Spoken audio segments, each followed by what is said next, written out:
नमस्कार students, reading capital academy में आपका स्वागत है। फ्रेंड्स, आज हम लोक सेवा आयोग का अध्ययन करेंगे।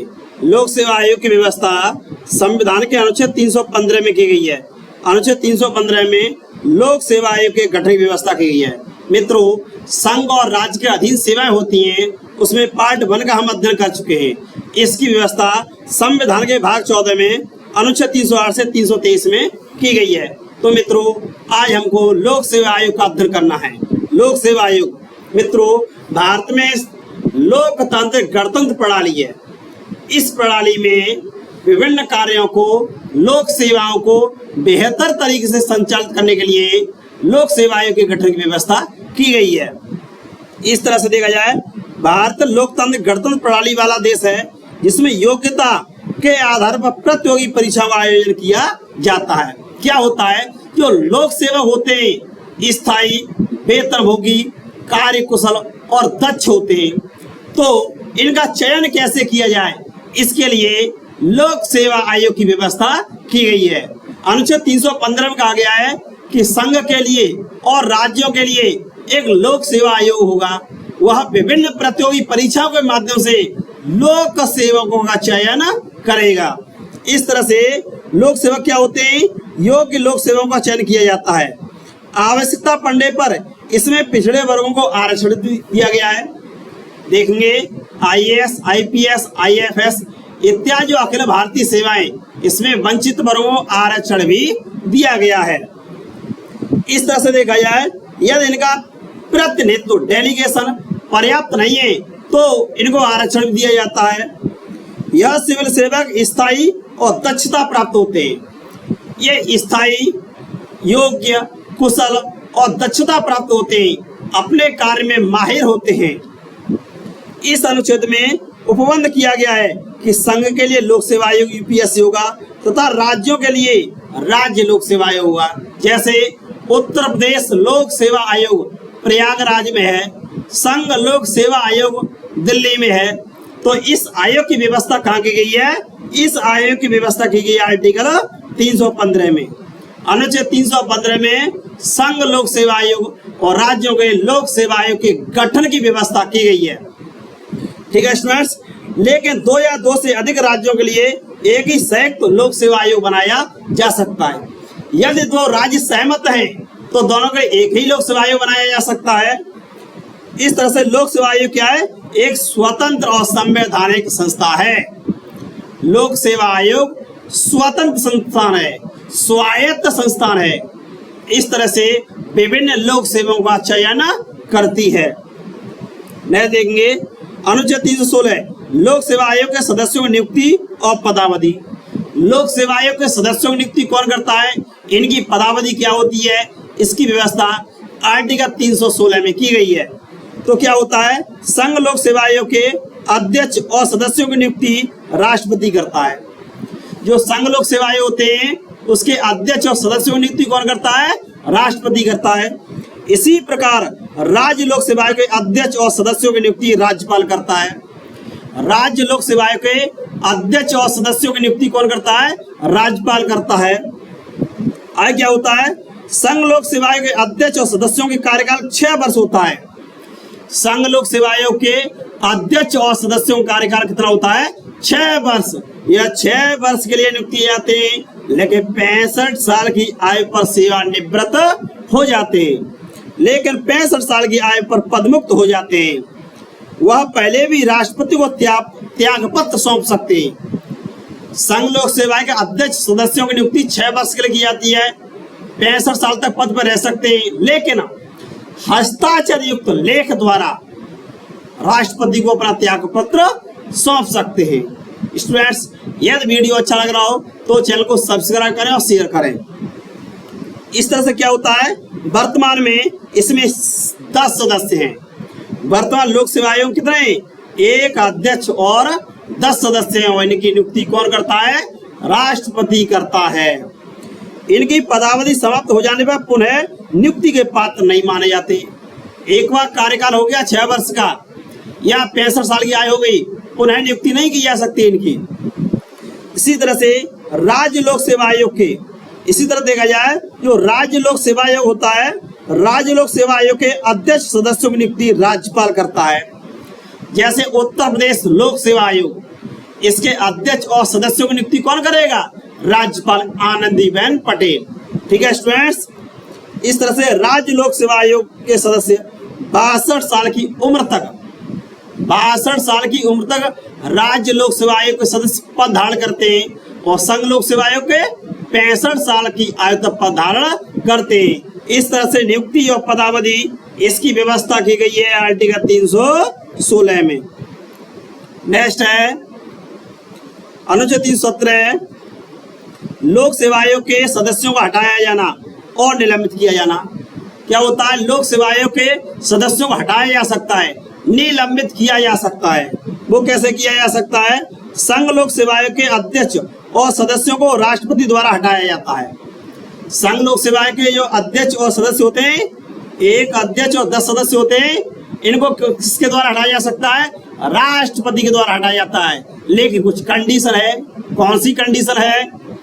वह दिवालिया हो गया, कार्यकाल में अन्य कोई संवैधानिक पद धारण कर लिया, एक वो संघ लोक सेवा आयोग का सदस्य है, दूसरी ओर कोई अन्य पद धारण कर लिया तो कार्य करने में असमर्थ है।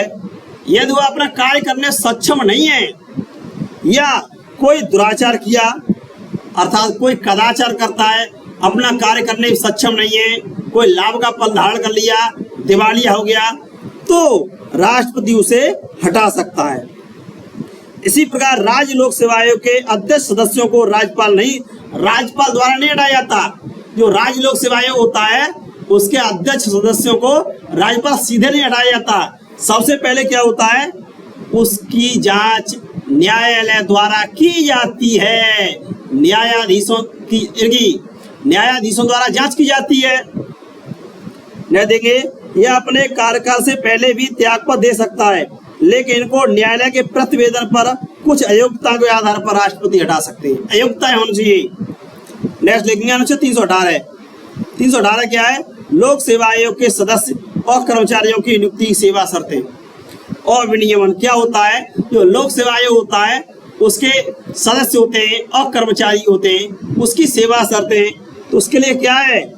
लोक सेवा आयोग के सदस्यों की सेवा शर्तें, नियुक्ति व कोई अलाभकारी परिवर्तन नहीं किया जाएगा।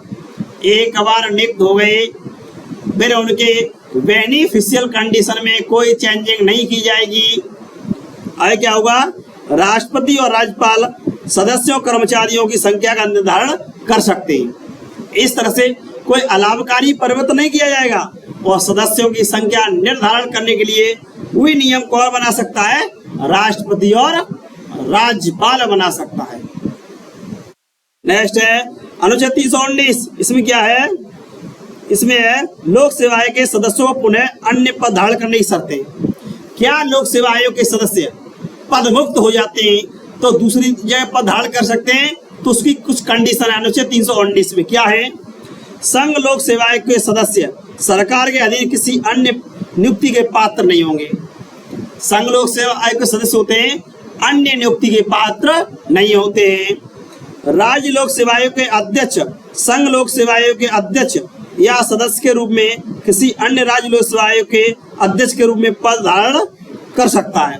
राज्य लोक सेवा आयोग का जैसे स्टेट पीएससी होता है, उत्तर प्रदेश लोक सेवा आयोग होता है, इसके अध्यक्ष सदस्य अन्य जगह नियुक्ति के पात्र हैं। जैसे दिल्ली में जो संघ लोक सेवा आयोग है उसके अध्यक्ष या सदस्य बन सकते हैं।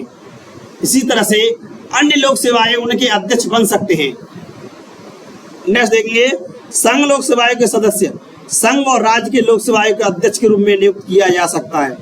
जो संघ लोक सेवा आयोग होता है, संघ लोक सेवा आयोग उसके सदस्यों को किसी राज्य के लोक सेवा आयोग का हेड बनाया जा सकता है। नेक्स्ट है अनुच्छेद 320 लोक सेवा आयोग के कार्य। इस यूपीएससी के क्या कार्य हैं बताएंगे? तो स्टूडेंट्स, यूपीएससी के कार्य हैं विभिन्न लोक सेवकों का चयन करना। संघ लोक सेवा आयोग संघ की सेवाएं और राज्य लोक सेवा आयोग राज्य की सेवा के लिए नियुक्ति के लिए परीक्षाओं का संचालन करते हैं। जो लोक सेवक होते हैं उनकी परीक्षाओं का संचालन कौन करते हैं? यही लोक सेवा आयोग करते हैं। योग्य अभ्यर्थियों का चयन करते हैं। परीक्षा लिखित साक्षात्कार रूप में हो सकती है, शारीरिक कौशल परीक्षण भी हो सकता है और मानक निर्धारण भी किया जा सकता है। सामान्य न्यायालय हस्तक्षेप नहीं करते हैं। लोक सेवा आयोग संघ और राज्य सरकार के उसकी सेवाओं से व्यक्तियों की नियुक्ति के बारे में अनुशंसा करता है। क्या होता है? लोक सेवा आयोग होता है, वह संघ और राज्य सरकार जो सेवाएं में नियुक्त व्यक्ति हैं उनके लिए कुछ सिफारिश कर सकता है। ठीक है स्टूडेंट्स, आयोग राष्ट्रपति और राज्यपाल को वार्षिक रिपोर्ट सौंपते हैं। राज्य लोक सेवा आयोग अपनी रिपोर्ट राज्यपाल को सौंपेगा और संघ लोक सेवा आयोग अपनी रिपोर्ट राष्ट्रपति को सौंपता है। इस तरह से राष्ट्रपति और राज्यपाल के निर्देश पर परामर्श देता है। राष्ट्रपति राज्यपाल कुछ परामर्श मांगे तो परामर्श भी दे सकता है। इस तरह से देखा जाए, राज्य और संघ और राज्य विधानमंडल में कोई अन्य विधि बनाकर सौंपती है तो उसे करेगा। यदि राज्य विधानमंडल या संसद कानून बनाकर कोई अन्य कार्य सौंपा जाता है संघ लोक सेवा आयोग को या राज्य लोक सेवा आयोग को, तो संघ लोक सेवा आयोग और राज्य लोक सेवा आयोग उस कार्य को संपन्न करेगा। इस तरह से आर्टिकल 320 संघ लोक सेवा आयोग और राज्य लोक सेवा आयोग के कार्यों से जुड़े हैं। नेक्स्ट है अनुच्छेद 321 लोक सेवा आयोग के कार्यों का विस्तार। क्या होता है? संसद संघ लोक सेवा आयोग और राज्य विधानमंडल राज्य लोक सेवा आयोग के कार्य क्षेत्र का विस्तार कर सकती है। कोई अन्य उत्तरदायित्व सौंपा जा सकता है। संसद कानून बनाकर कोई नया कार्य संघ लोक सेवा आयोग को सौंप सकती है।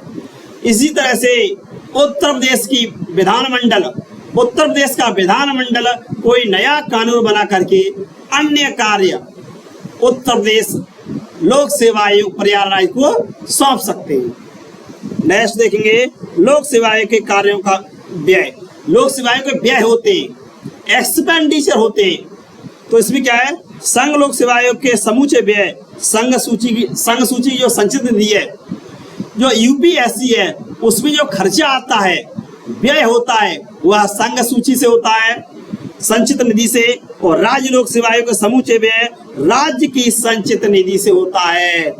जो अनुच्छेद 266 में संचित निधि है, उस संचित निधि से संघ लोक सेवा आयोग का खर्च होता है। राज्यों की संचित निधि से राज्य लोक सेवा आयोग का खर्च होता है। नेक्स्ट है लोक सेवा आयोग के प्रतिवेदन। तो स्टूडेंट्स क्या होता है? जो संघ लोक सेवा आयोग अपने प्रतिवेदन राष्ट्रपति को सौंपता है, संघ लोक सेवा आयोग अपने प्रतिवेदन राष्ट्रपति को सौंपता है और राज्य लोक सेवा आयोग अपने प्रतिवेदन राज्यपाल को सौंपता है। इस तरह से राष्ट्रपति इस वार्षिक रिपोर्ट को संसद में और राज्यपाल विधानमंडल में रखवाता है। इस तरह से आर्टिकल 323 में लोक सेवा आयोग के प्रतिवेदन की व्यवस्था की गई है। यह रिपोर्ट्स राष्ट्रपति और राज्य विधानमंडल के द्वारा संसद में और राज्य विधानमंडल में रखवाई जाती है। इस तरह से स्टूडेंट्स संघ लोक सेवा आयोग और राज्य लोक सेवा आयोग को आज हमने अध्ययन किया।